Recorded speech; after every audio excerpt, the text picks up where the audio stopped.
আসসালামু আলাইকুম। So everyone, সকলে কি অবস্থা, কেমন আছেন?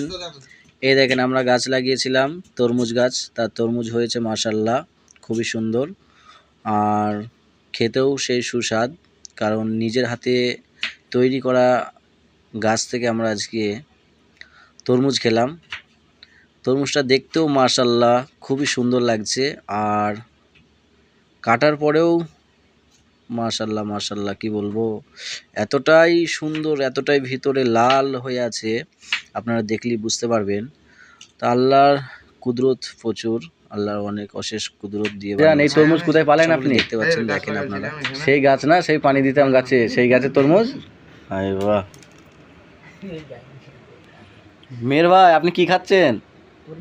তাই এ কবেকার? আজকে টাটকা। ও আচ্ছা আচ্ছা আচ্ছা, কেটে এনে খেয়েছি ভাই, সেই স্বাদ। হ্যাঁ, মিষ্টি, চরম মিষ্টি। আল্লাহ নিজের লাগা বলে বেশি মিষ্টি হলো নাকি?